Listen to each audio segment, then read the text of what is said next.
What it do, T-Squad? It's your girl Keisha, aka Color Me Pynk, and I'm here with this week's All Tea, All Shade, Love and Marriage Huntsville, Season 6, Episode 5 review. Want to remind you guys that this Monday at 6 p.m. Central Time, I'll be dropping my bedroom tour video. You do not want to miss it. It is fabulous, if I do say so myself. But let's get into tonight's review of Love and Marriage Huntsville. So the episode starts off with Stormi having a team meeting with her warehouse staff. And she's been feeling like, you know, people have been slacking in things, and she just wants to check in to see where everybody's head is at. She has some employee members that are her actual family there, so that makes this conversation even more difficult because she really wanted to provide opportunities, you know, to people that she felt like needed the help or deserved it or whatever the case may be.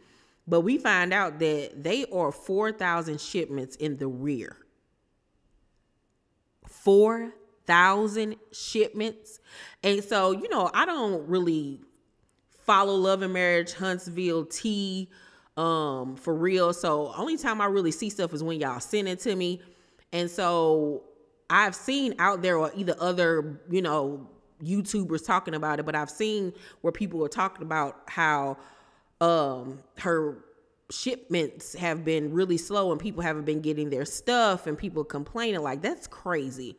That's crazy. It's like, if you ain't got nothing to do but hire people seasonally to help you, or for temporarily to help you get them orders out, like, that needs to be done like within a few days. Like, there's no excuse to be 4,000 shipments in the rear. Like, me, myself, when I do my book boxes, I've done 100 orders in a day by myself, with multiple products going into a box and doing the shipping, like 100 myself. So just imagine if you got 10 more people, you know what I'm saying? That's 1,000 right there. You know what I'm saying? Like, that's no excuse. Like, that's horrible business practice. And like, that would never go down if I was like on board. Like, no, if I got to get in there myself, my mama, my husband, hell, the baby, everybody about to be boxing up, because that's one thing I pride myself on, is being professional and responsible with people's stuff that they paying their hard-earned money for, because without these people, you wouldn't be in business. Like, that's craziness to me. But Stormi, you know, starts crying because it's obvious that she's one of those people that really doesn't like to have confrontation with people, you know, that she cares about. But she gets on them about, you know, being on their phone and stuff and standing around. And her cousin Junior says that they need extra hands. Like, he was like, I need help. But Stormi says until she sees more productivity, she's not willing to hire anybody else. But her husband, Courtney, was like, he ain't got no problem firing who needs to be fired. And I agree. Like, with business, it is very hard to mix business with family. Like, that is so hard, and even friends. But in order for your reputation and your business to continue to grow, you have to practice good business practices. And what she got going on right now is not the business. Like, some people got to go and new people need to be hired. Like, she needs somebody there to manage people, time, and get on people's butts. You know what I'm saying? And I find that her statement of, I'm not going to hire anybody else until I see more productivity, is the most ridiculous statement that she could have ever made. Because once again, you're 4,000 shipments in the rear, love. You need help. And I only seen y'all talking to, what, 5 people for 4,000? Stormi, get it together, girl. Get it together. So then we see Melody. She has a meeting with her team about her schedule for 2023. We see her manager, Don. Shout out to Don. Hey, Don, how you doing? And her other team members. And we find out that her 7th Avenue skincare company has grossed $1 million in sales in the first, I don't even think was it the first year, I believe. She's been requested to star in a movie, speaking engagements, doing fashion projects in like Dubai and Milan. Like, she's really trying to grow her empire, and that's what's up. I was so happy to see that they are incorporating this season more of the Core 6 actual business endeavors. And it, you know, motivates people to see that, you know, it's more than just the drama and the fights and all of that stuff on this show. Like, people are really getting to the bag. So that was what was up. I really love that. So we also learned that Mel is throwing her daughter Mariah and Malia a birthday party together to celebrate their birthday, because she wants to make sure that their, you know, life continues on as it was when she and their father were together. She doesn't want their, you know, way of living to go down or anything. She wants to keep them at the level of which they have become accustomed to living. So after that, we see Tisha and Marsau host the vegan truck Slutty Vegan at Black, which was so dope. Shout out to them. That was a wonderful idea. They sit and talk to the sales director about partnering on a brick and mortar there in Huntsville with them. That would be a great idea. That would be a great idea. It's obvious that Black is doing well. The doors are still open. I've never been there, but I've heard good things about it. Anybody ever been to Black? Down below in the comment section, let me know, and let me know how your experience was. But I think that that would be a great business endeavor for Tisha and Marsau to do with Slutty Vegan. I think that would be wonderful, and I'm happy to see the business moves that they are making as well. So Kimmy and Maurice come to, you know, show support and talk about the meeting that they had about this Black Business Expo. And Maurice is worried about the Holtz getting along, like, because, you know, they constantly always arguing one another, getting into it. And I loved Tisha's response. She was like, you know, let's focus on the event and business side of things. Let them take care of their personal issues themselves. And I was like, look at God and look at growth. Wasn't nothing shady said, wasn't nothing added to it. Just strictly mind your business. We gonna mind ours. And I was so proud of Tisha. Like, oh my goodness, we are experiencing growth on everybody's behalf. That is until they get to talking about, like I said, further in the conversation about the Black Business Expo, because Maurice and Kimmy are still very skeptical and unsure of what exactly are their roles. Are we helping with this? Are we just showing up? What is it? What is it? And Marsau in his confession was like, they kind of sounded like the Scots. I mean, like the Holtz or whatever. And Tisha was like, in her confessional, maybe Kimmy been around Mel too long. And I'm like, here we go.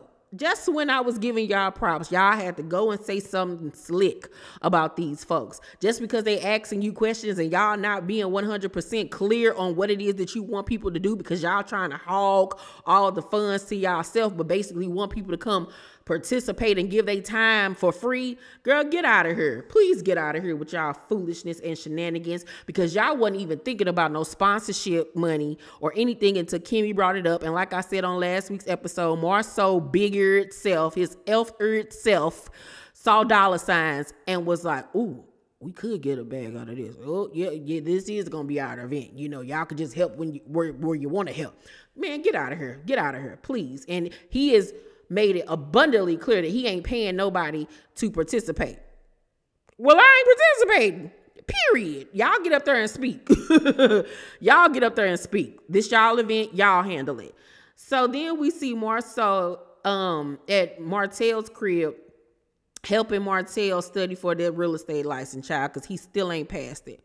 Still ain't passed it. Like, if this baby don't go on to get some hooked on phonics, child, oh Lord, that man need hooked on phonics and a Braille, because he is blind to the answers. Like, what is going on? So in return, Martell is going to help Marsau get into shape, because he wants to get back to where he was in 2018. And he was a lot slimmer back then.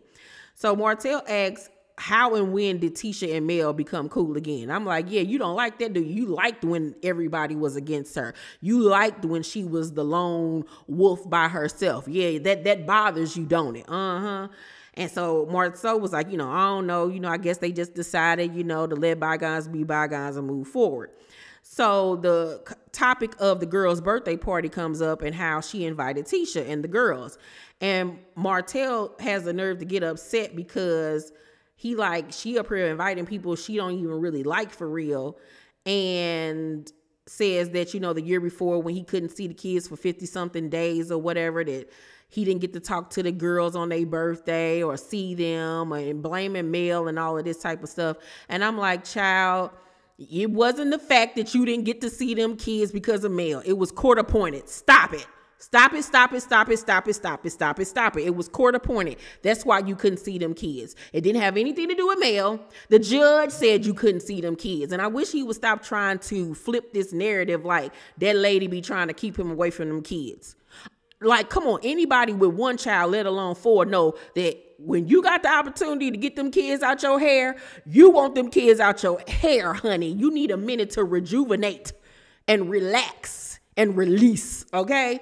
So please get out of here with that Mel trying to keep you away from them kids. Get out of here with that foolishness. And Marsau, such a hater, and a tag along. He's sitting up here, yep, I feel sorry for you, man. I feel real sorry for you. You know, things ain't changing. And I'm like, why are you sitting up here co-signing anything that this man in this medium t-shirt is talking about? When we all know that everything that comes out of Martell's mouth is an absolute lie. That man don't even know when he lying and when he telling the truth. So please stop. Please stop. So Martell goes on to say how Mariah been emailing him saying that she wants him there at her birthday party and that Mel said he could come. I call Cap right then and there. I call Cap. Kaepernick. Colin Kaepernick, okay? Ain't no way that lady said that he could come to that dang on party. Ain't no way. And then even if your daughter said that she said that you could come, why wouldn't you try to clarify that with the mama? Because, you know, kids will pull slick stuff like that. You know what I'm saying? And I know that Mel did not invite that man. Did not invite that man whatsoever. So I don't know if he lying on Mariah or if Mariah actually did say it. But regardless, until you get confirmation from your ex, you should not have went. Period, point blank, and the third. Well, how hard is that for you to comprehend and understand? So Martell was like, you know, because Marsau was like, well, you know, why you think she act like that and da-da-da-da-da. And Martell was like, you know, I think it's that she don't want people to see that she's being nice to me and being cool with me. And I'm like, that's the dumbest response ever. He even then says in his confessional, I feel like Mel should invite me to anything that has to do with the children. Absolutely not. Absolutely not. When you are a loose freaking cannon, you are a loose cannon, sir.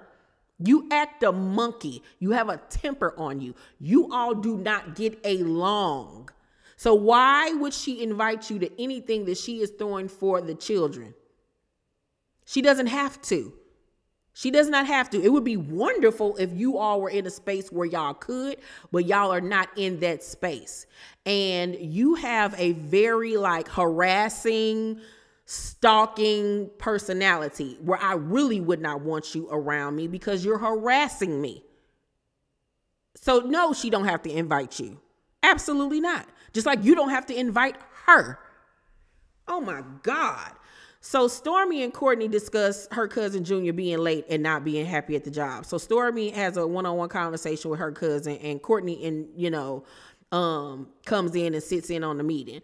And Stormi asks her cousin, you know, Junior, why do you think our energy is different? Because, you know, in the beginning with him working there, they used to have fun and laughing and talking. They grew up together and everything.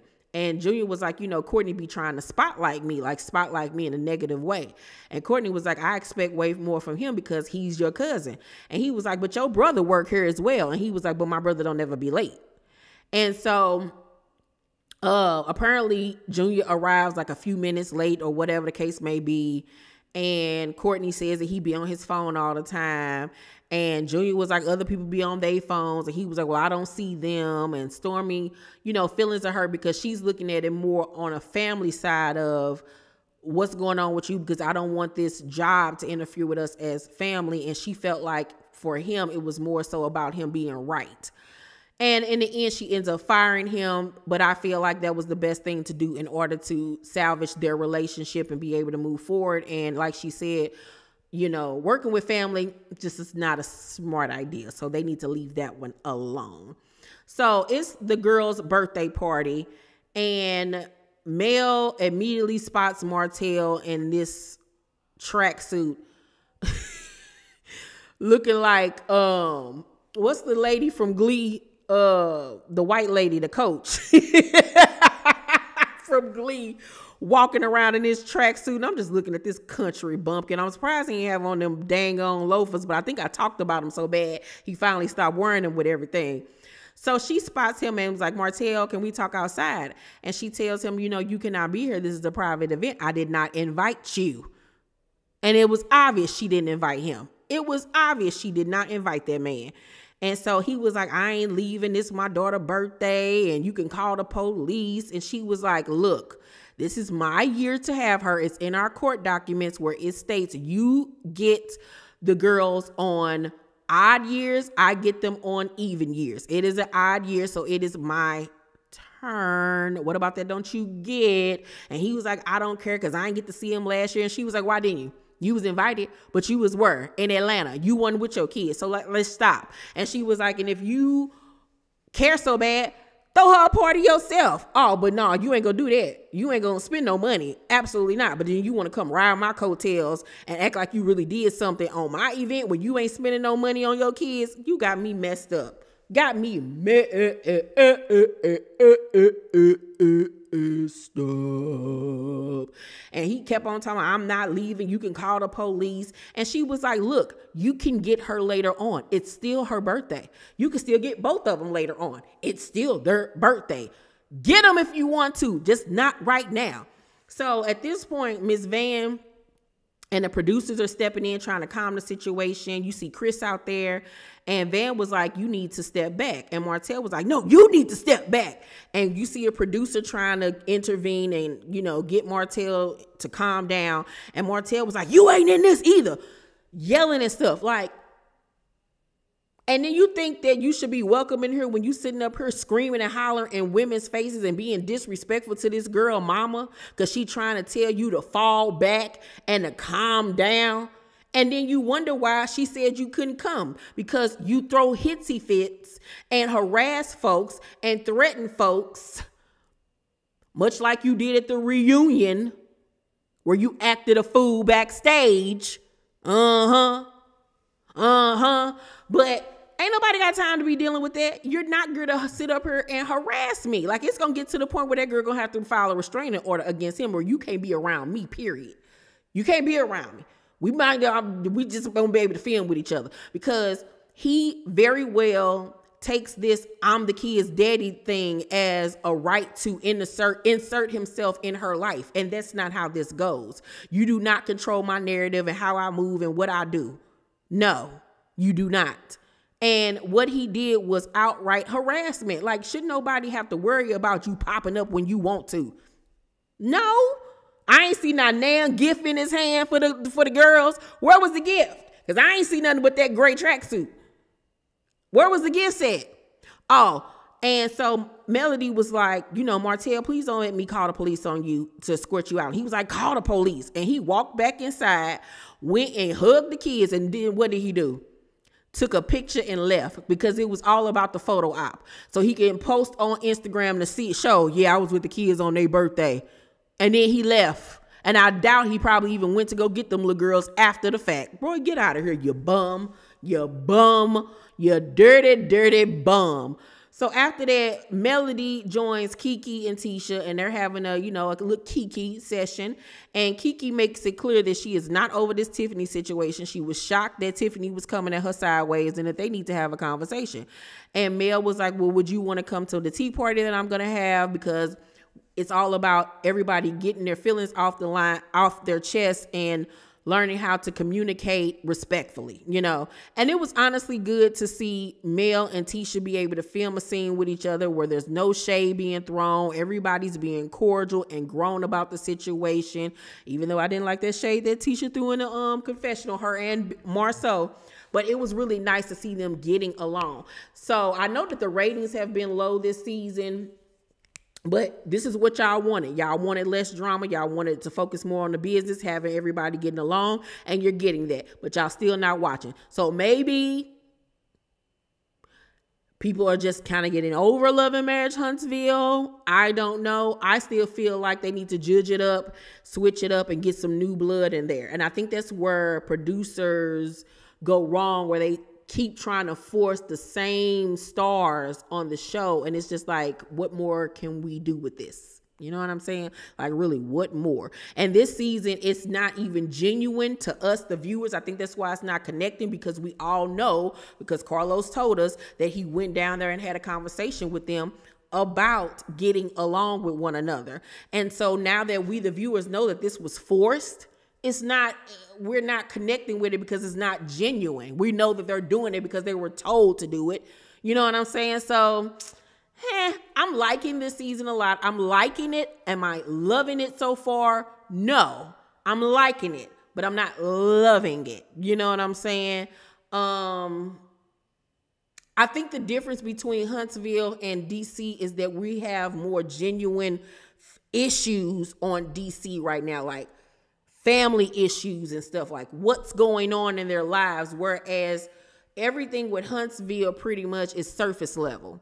Like, I want to know what's going on with Tisha and their family. Like, I wouldn't have mind Wanda still being on the show, just not filming with the other people. But all the stuff that Tisha got going on in her family down in Alpharetta or wherever they from, that's entertaining. That's very much entertaining to see her family dynamics. I want to see more of Kimmy's family. Like, what's going on with Kimmy?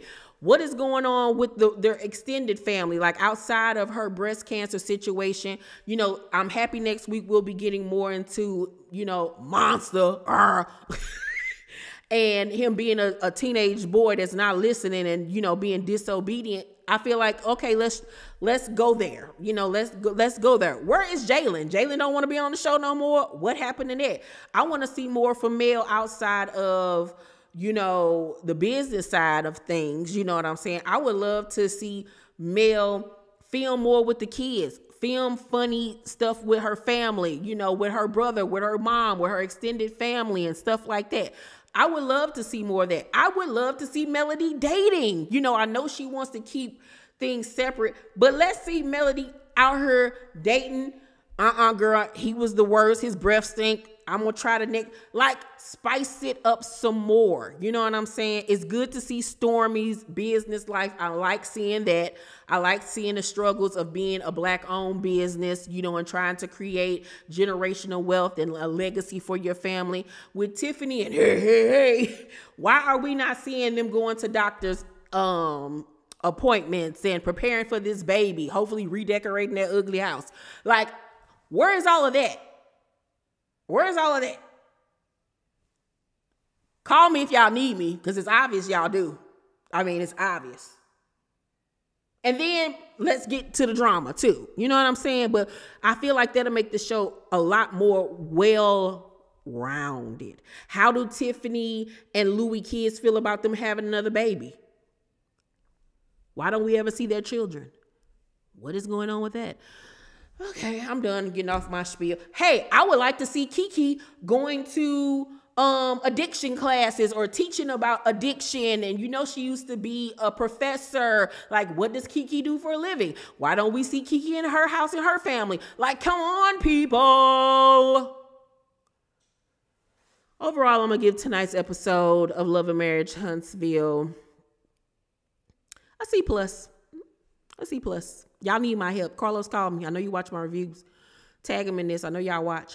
Y'all make sure to thumbs up this video, like and subscribe, and hit that notification bell button. I love you all, and I'll see you on the next video.